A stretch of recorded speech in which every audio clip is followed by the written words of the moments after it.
So, 8.2, very important. What's 8.2? Well, previous to 8.2, there was a small little tiny mini raid after the Battle for Dazarlord, known as the Crucible of Storms or whatever, where we fight in old gods' friends, and we find a dagger.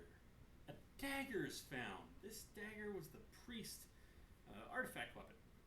We empower it and release what's inside of it, which, as far as we know, is a kind of old god who's chosen to take the form of an elf. And she delivers us to her brother Nazoth, who is sealed away, but not entirely. A small part of him is out. And he gives us the gift of Nazoth. Now, you can choose to keep the gift. If you keep the gift, I don't think there's anything special that was really added. And no matter what you transmog your head into, you're always going to see like a little purple thing with an eye on it. But it allows you to see other people with that. So others with the Mark of Nazoth or Gift of Nazoth. And you hear whispers in certain places. And it's also very important to point out that this is much like the Omega Mark from Smallville.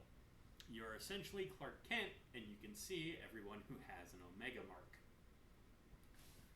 So, that happens. Then, in 8.2, this is before Sylvanas tells everyone to fuck off, by the way, leads us all into the middle of the ocean. Ajara opens it up, like teases Nazoth, like, you can't get out. Her plan, she made a deal with Sylvanas. She's like, Sylvanas, I will help you. But in exchange, I need that dagger. So, the dagger guys are there. The dagger is now empty. The idea is the dagger can either kill or contain an old god. That is the plan. Also at this point, the Horde is kind of ready to tell Sylvanas to fuck off. This is just a little bit before the war. In fact, the final war with Saurfang happens in 8.2.5. This is 8.2. So, we end up in Nazjatar, the Horde. Get friendly with the sea giants and the little kelpfin, also known as goblins, but underwater. And we make friends with fish people, also known as Jinyu, as the Alliance. And, the voices of the deep, Nizoth and the Naga are a big thing. Well, at the same time, Mechagon, the home of the Mechanomes, has been found, and we have to go there because the king there is making a machine that will turn everything on the planet back to mechanical, because organic life is actually not natural to the planet, because the planet's not really natural.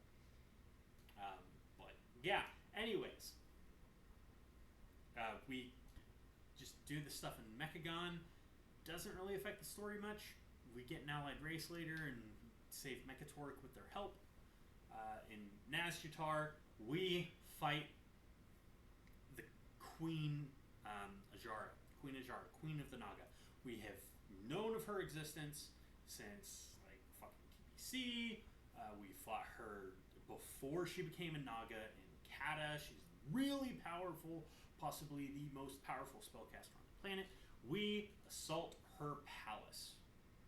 Now, it's really interesting. We fight many of her, like, little soldiers, and then we fight old god Cathraxi, essentially. Oh, a faceless one, but same thing as Cathraxi.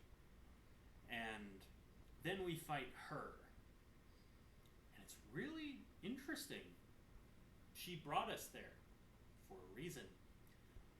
Because the Heart of Azeroth, that we've spent all this time powering up to be able to save the planet, is also something that can be used in the Circle of Stars. Now, what is the Circle of Stars? Well, it turns out that Ajara made her palace very close to a Titan facility. And in this Titan facility, in the Circle of Stars, you see big chains attached to pillars. Well, the Heart of Azeroth gets rid of these chains and frees the old god Nazoth, the final old god that we haven't fought. Even though it is believed that old gods don't really die when we fight them, because we face a small manifestation of their power, but they're actually not dead, canonically, they're gone for now. They're not on the planet, blah, blah, blah. Old gods exist throughout the universe, by the way. Essentially, there are these little seeds that are shot at the planet by the Void Lords. Essentially, the exact opposite of the Titans, but at the same time, possibly more powerful.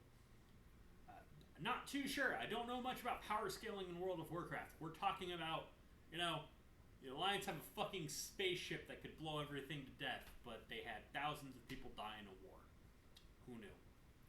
So, we fight Jara. We don't kill her. A lot of people are like, oh, she died. She died. It's like, she didn't die. We did not kill her. She just kind of passed out. Now, she was teasing N'Zoth for a long time, and she had this plan to kill him as soon as she let him out. Then she'd stab him with the dagger and, gain full power. Didn't work out that way. We beat her ass. He was released, took her, and started torturing her. That leads us in to 8.3. 8.3 is very important. It sees Rathian return. Rathian is a little black dragon. I like him. I like the dragons in World of Warcraft. World of Warcraft actually has a really good setup possible for a dragon expansion. And what we get isn't that. But Rathian comes back. Anduin, who hasn't forgiven Rathian because he played a part in making the Legion come to the planet, and the Legion killed his dad, so Rathian, who's all grown up, he's like, Anduin, my friend! And Anduin, for the first time ever in his life, straight up slugs somebody. And you see, his face that's go from scales where he was punched back to his face, because he's using a magical, transformation, so he's not a dragon. And he's like, oh, you're the reason my father died. Yeah, well, my father is dead because of the old gods and one's loose, so you have to forgive me. And we go around, it's like, okay, well, we made this. They're trying to use his brother and sister's dead body to empower the old gods' creations, so we end up using their body to empower ourselves, and then he destroys them. And it's like, oh, by the way, Black Dragonflight, they're now void dragons, and, they kind of rebelled against me, but I'm here. Also, my brother, who's the only other black dragon, was having problems with his fucking mind, but it's okay, because I helped save him, yeah.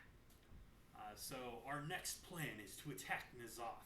But, and I don't like this, because he's an old god, he's supposed to be really bad. He's the size of a fucking continent. But we still beat him. So he's in Nyalotha, the city of dreams, essentially a nightmare reality. While this is happening, he's attacking 2 different places in the world. He's attacking the Vale of Eternal Blossoms in Pandaria, which is home to another Titan facility, and he's attacking Uldum, which is home to another Titan facility. And we're trying to figure out how to kill an old god. Turns out the Heart of Azeroth holds the key to that. We have to get the Forge of Reorigination up, which, when used, destroys everything, so it's essentially a reset button for the planet. But if we can channel it through the heart, we can just destroy him.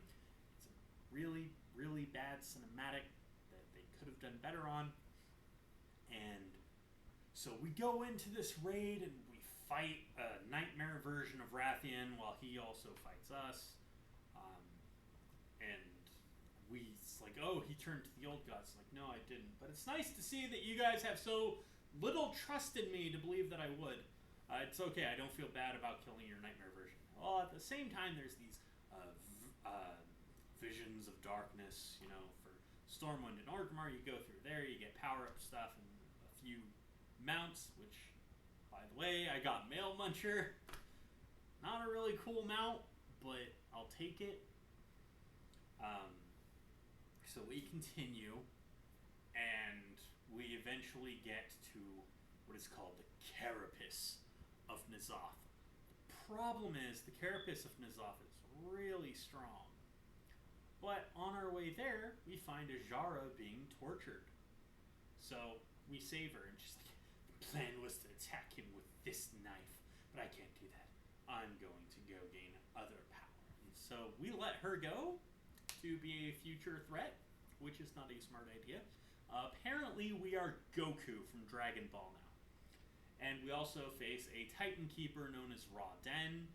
He was our buddy up until this patch, where while he was in the Chamber of Heart helping us, and N'Zoth started attacking the chambers, like, sacrifices must be made in order to save this planet.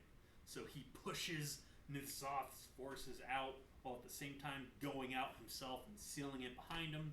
So he's been, again, fucking manipulated. I don't know if we kill him or just purify him. I really hope we don't kill him.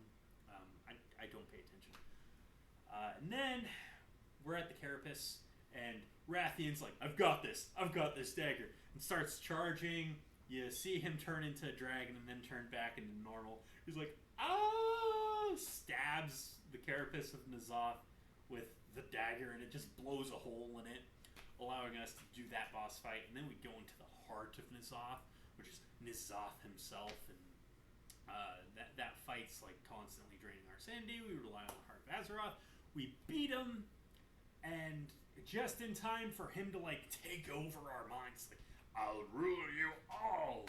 While at the same time we're talking to Magni the Keeper and all that. It's like, listen, champion, you can fight him. You're a child of Azeroth. And the Heart of Azeroth allows us to break free of the old god mind control. Then we go up and we like Kamehameha through the power of the Forge and all that.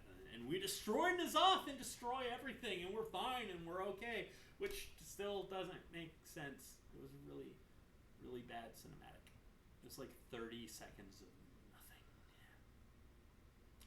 Really bad. They dropped the ball with BfA.